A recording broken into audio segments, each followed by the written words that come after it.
Hello everyone, Axel here. This video is highly experimental. Viewer discretion is advised. But before we begin, could you please leave a like and a comment? I'm no longer asking.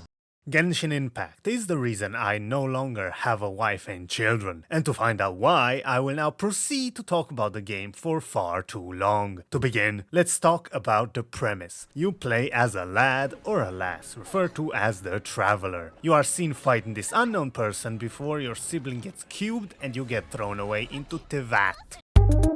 A world with its own rules, as the loading screens love to tell us. So now you need to go across Tevat and interrogate the archons of the elements. 7 semi-immortals, who each is more insane than the next. Aside from Nahida, I spy a new friend.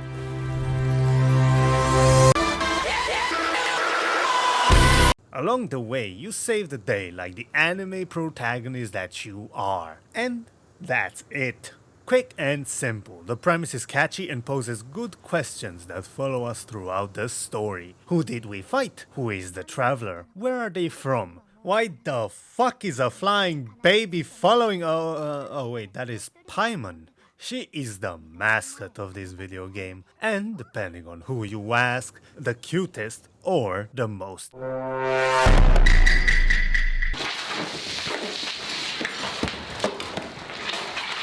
annoying character in all of the game. And I honestly believe whoever follows her NSFW page should get capital punishment. No exceptions. Speaking of punishment, let's talk about the game's gameplay in the first chapter.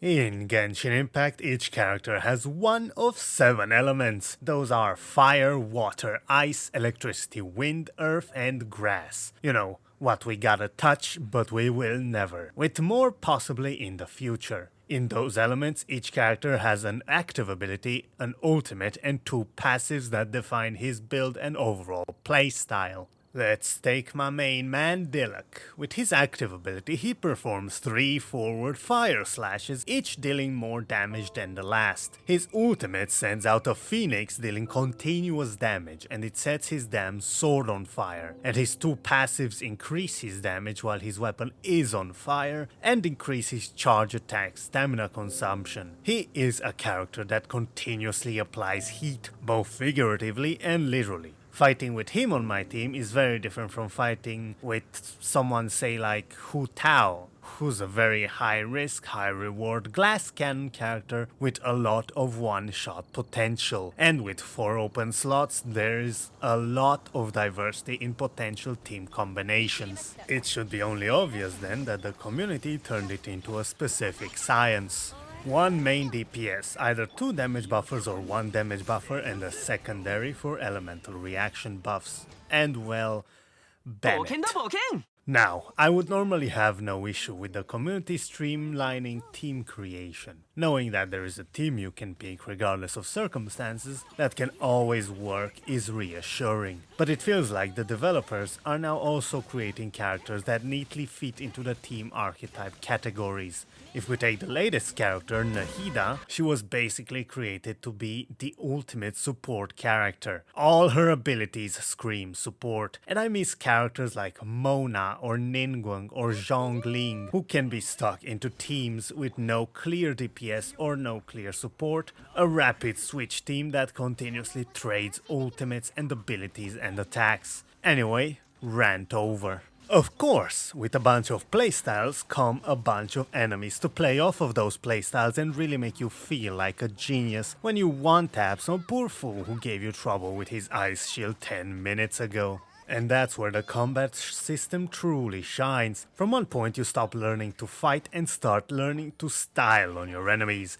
You know what enemies are coming and how to fight them. The question then becomes more about your characters. What are my cooldowns? Who has ult up next? What reactions to trigger for maximum damage output? Should I switch Bennett in? The combat then combines everything I just talked about, and you can see how from a relatively simple system the game gained a disproportional amount of depth, which is impressive, especially for a phone game. Personally, this only makes me sadder, as I can only imagine what it could have been had it been a full PC release, where each character could have multiple abilities and elements. Regardless, all this fun does come at a cost, literally. So let's go to the second chapter, monetization, and oh boy, if you thought we were going on a good note so far, we're about to do the greatest 180 in the history of YouTube.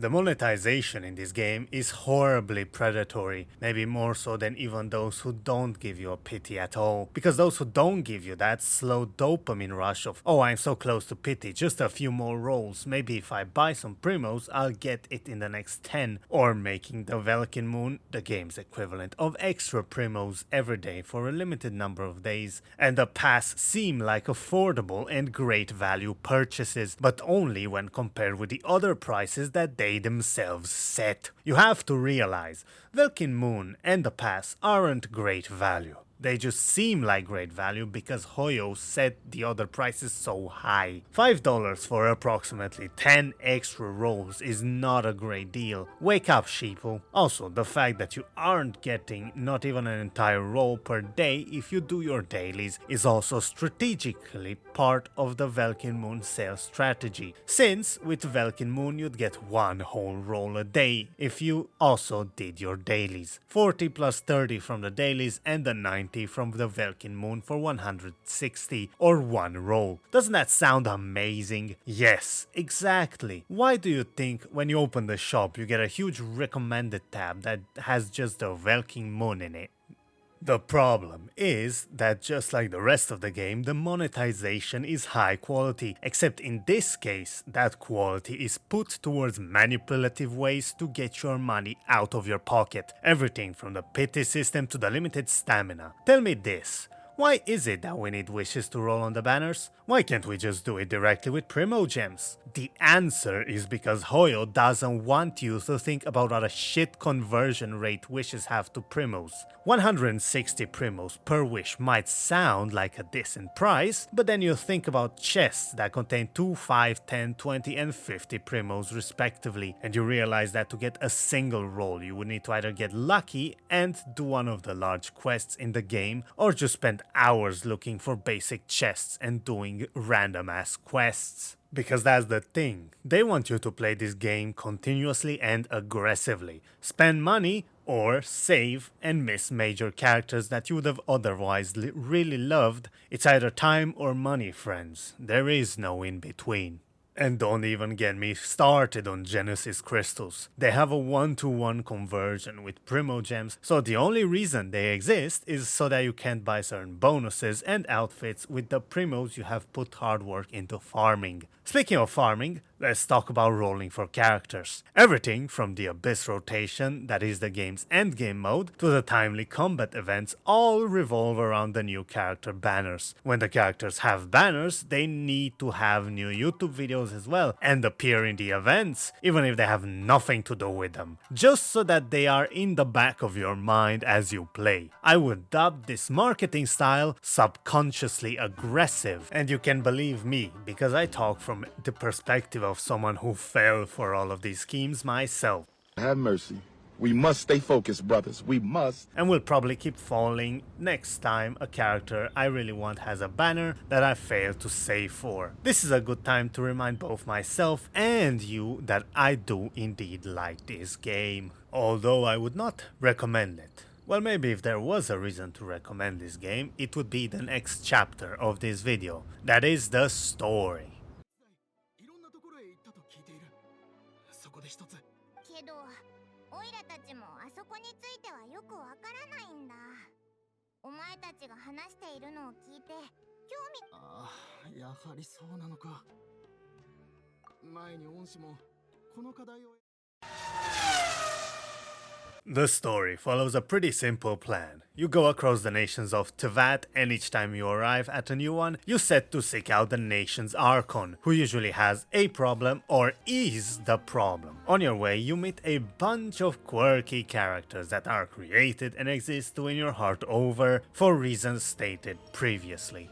So we're not reinventing the wheel, but it's a damn good wheel. But the story is only the foil covering the amazing amount of lore and side content there is to find in the game. The devs have created a sort of butterfly effect that keeps building on itself with every new expansion, and the story gets advanced with every new event. Little hints are dropped in events today about characters that we won't see for at least another year, and when they are finally revealed, people lose their minds because they were set up so well. Take the Balladeer for example. He was introduced in one of the game's earliest event quests as a mysterious figure, and now 2 years later he is finally getting released. And his gameplay looks amazing. But sadly, those events such as Unreconciled Stars can only be experienced on YouTube. And that's a shame, because that means even the game's story has an artificial scarcity just like its characters. And that's another drawback in one sense. It certainly feels cool to experience these stories firsthand and then just live with the memories. Hell, that's why Unus Annus was such a huge event on YouTube. But the difference is, whereas Unus Annus was just there to be a cool experience you have once, this is a continuous narrative that is ongoing, and that makes it so that every event you miss is another lost piece of the story, another character less fleshed out than he could have otherwise be, which, if you ask me, and you are asking me, this is my video, is a shame, because the story writers put so much care and work into these stories. Maybe a little too much work. At some points, especially in the early game, and maybe in the parts of the story and side stories you just don't have that much investment in, like that goddamn Hillichurlian event, you just want to skip the dialogue. But you can't. The game does not give you an option to skip the dialogue, so you just have to mash forward like a lunatic. But when you are invested, especially in the newer content where the jokes land and the story is interesting and there's very little filler conversation or bad jokes, and the characters you actually care about take center stage instead of random no-name Bill with the same overused character model, that's when the game's story and it in general are at its best.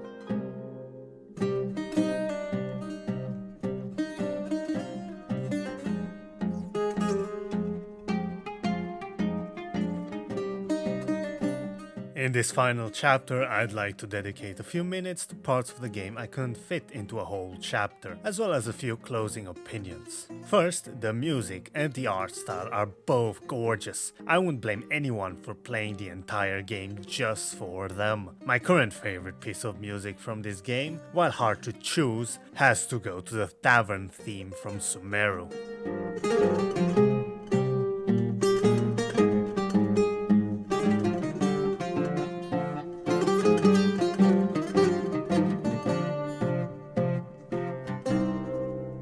But my all-time favorite are the day and night theme from the Dawn Winery, especially the night. And I have many, many pictures of this game's world. My favorites are this art of various capitals made by 7ICS. I've linked his DeviantArt page in the description. Feel free to check him out. He does these awesome landscape drawings that I just can't get enough of. I'd use them on every device I have if I could. When it comes to music, you can't go wrong with any particular cover or the originals. But if you take a look at the various concerts they've done, any of the musicians featured on there have amazing music. I'll leave a few links in the description for those as well.